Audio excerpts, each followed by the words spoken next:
In case you do not know, if a father has 3 kids, each child has a different father. We want to be involved fathers, even after divorce. You want to be involved as a father.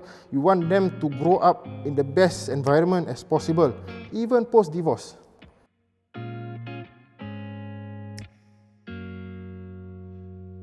I still remember on the 12th of August after at the separation of the divorce, we went for a cup of coffee and tea and cakes at the Coffee Beans in Tiong Bahru Plaza. After the divorce. After the divorce, yeah. And in fact, this year, 12th of August, we celebrate our first anniversary.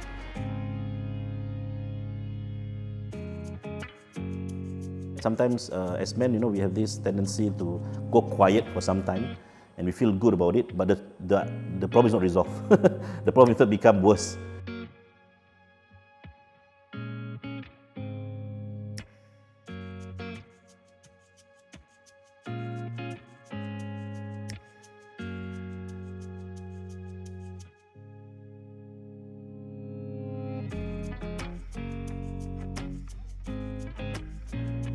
I was looking out and researching on, is there any podcast on fathering in Singapore?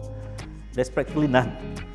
So then I searched for, in Facebook, any fathering groups. And I saw this group, it's called Effective Fathers. Effective Fathers. And I have to join the group, because it's a closed group. And somebody called me one night, and lo and behold, it's Park Sen. I've been actually looking forward to doing a podcast again, and so I guess this was a very, very good opportunity, a very good topic to talk about fatherhood. And after all, I'm with the Center for Fathering, so why not? Well, the mission is basically to put out in a public place fathering tips, to all kinds of fathers at all stages of life, whether you're expecting, new father of a young child or teenager. Both of us, we have grown-up kids, so I think we're not the experts per se, but at least we are a few steps ahead of many of them, and so, we have made mistakes, and so we also want to share what the things that we've done right, we've not done well. From my own experience, until now, I'm still a dad in progress. As coaches, we believe that we need to go down to the individual level and share our own stories, share other fathers' stories, let other fathers listen to the many stories and many variations of experience, for all of them to realize that actually all of us have our own journey. And more importantly, after this engagement, we like to have the resources that we share, right, in the podcast, to enable them, to have the knowledge, the skills, and be able to become better fathers. Hi, I'm Park Sen, and this is the WADT podcast. Together with me is my co-host Hafiz. Hi Hafiz. Hi Park Sen. What are we talking about today? Divorce in Singapore in the last few years has been hovering around the 7,000 plus divorces and annulment each year. All right, so that's a very big number. On that night, 7th of August, I went back to my in-laws' place, and then my ex-wife told me, okay, we are going to stay at my younger sister's place. So I told her, hey, how come? You never told me about it. Okay, I'll stay over as well. And she told me, there's no room for you. So probably you gotta come over the following day. And upon returning my house, I heard somebody call my name.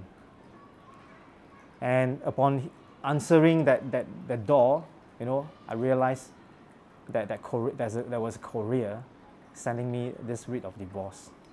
And I flipped through, the papers, the whole papers. I saw my children's name and how the assets are going to be divided and stuff like that. I just got a complete shock. I myself am a child of divorce. My parents went through a divorce when I was 10 years old, and it really messed up my life for over 20 years. So I really have a kind of, a heart for children of divorce, and that's why I've spent most of my life, at least the last 20 years, trying to help marriages succeed. Every single spark will create an explosion for small matters that you can solve yourself. So that's where she starts to run away Run away, keep on running away to the point where one time she didn't want to come back anymore. So I know that was it. Yeah. And that was when my baby was 9 months old after that. I saw her again after the divorce, which is about 2.5 years old, when she started to walk and start to talk. She didn't know me back then. She couldn't recognize me. Well, now? Oh, now, yes. So after the divorce, I managed to see my child with a court order, right? So before court order, they were always saying, oh, no court order, you cannot see your child. So these are the games that they play, you know. Or say, oh, you can see your child, but they put it during your working hours. Or, for example, you can see your child, but my father needs to be there to observe you in front, with cameras like this in front of you to view your child. Yeah, and lo and behold, this I did go to see my child. Lo and behold, all these cameras, they were actually used in affidavit. And unfortunately, the legal system somehow is blind to all of this. That's the sad part about everything. Well, the initial years before I moved out of the matrimonial house, after selling it off, it was really a very complex feeling because I've been living alone in that matrimonial house, and all the items belonging to my children, every day, you know, it's heart-wrenching to know that they're so close in distance, but yet so far away. I cannot just see them. At that time, it was really heart-wrenching and traumatic, to if you want to put it in words.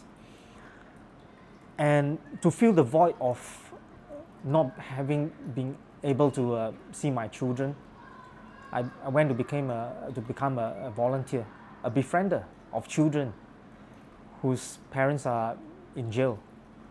So I went to become a befriender. Firstly, at least I still keep in touch of how children behave and feel, and continue to attend parenting talks. But I think the most part of it, I just want to fill the void, you know, because I miss my children so much. Even now? Even now. I love you, my children. I love you. After 25 years or so, when I finally kind of recovered, you know, and restored myself, okay, by mainly reconciling myself with my father, people tell me, you are one of the lucky ones that recovered. And these are psychologists who tells me, you know, that most children of divorce do not recover. And they live their lives with that emptiness, that pain, that guilt, and everything. And it affects their future relationships with their spouses and with their children.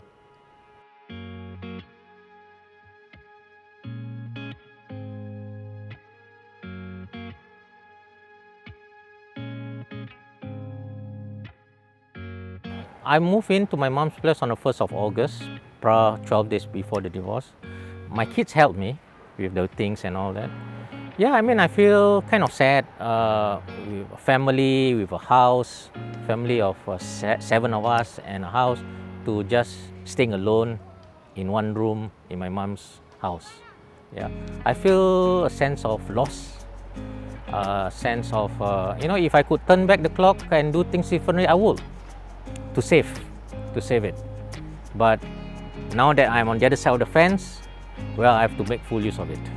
So I'm giving my children the space so that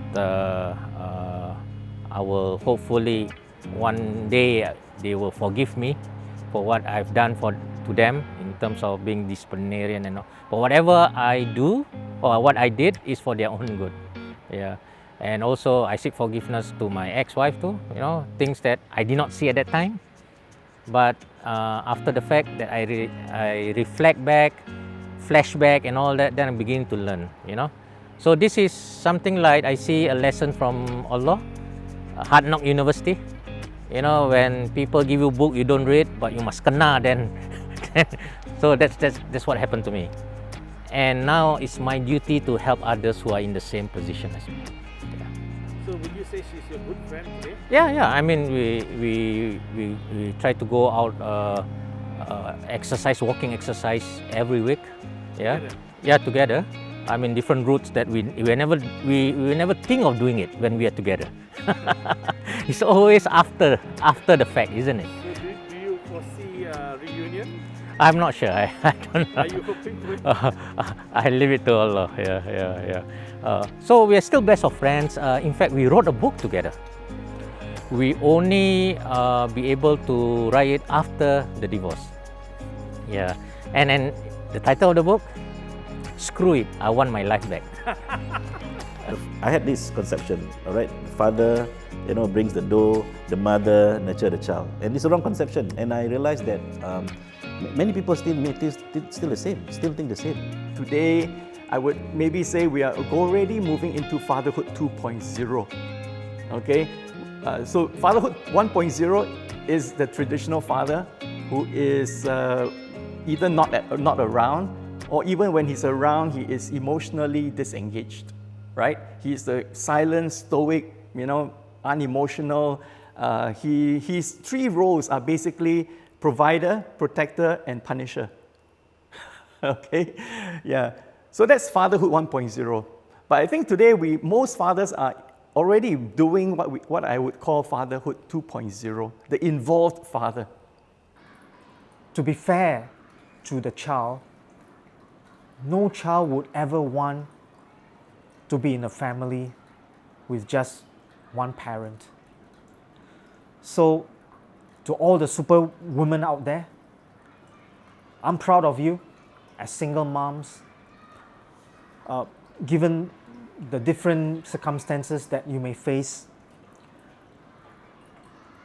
do spare a thought for the child. Do try to facilitate with due diligence.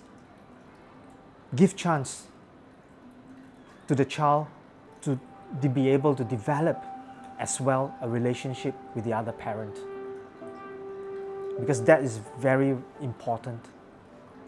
It's about my own experience as a son myself. My father don't talk about his problem to me, neither I talk about my problem to my dad at that time. And is that adjustment I have to make, all right? And I think, although I'm not there yet, but I've improved. Okay, and I think that is about that, So to me, it's about putting the effort, being a dad, and it's a process that individually we have to be a better dad, a better man, all right? And if you want to compare with someone else, it may not be useful, all right? When you compare with some of the people who are better fathers, it's good to learn from them, but you run your own race, all right? You run your own person, because if you have too much expectation and you fail in achieving the expectation, you become depressed, and again, you think you're a failure, and that is the downslope for you. And I think I've had that moment, all right? And again, having that moment, I realized that maybe other dads also have that moment and they don't talk about it, right? So I think it's about talking about it, sharing that I as a dad also, like you, face the same problem, and don't be shy, to share and learn from each other. I would say to every man out there, we are not perfect, but I think there's great potential when we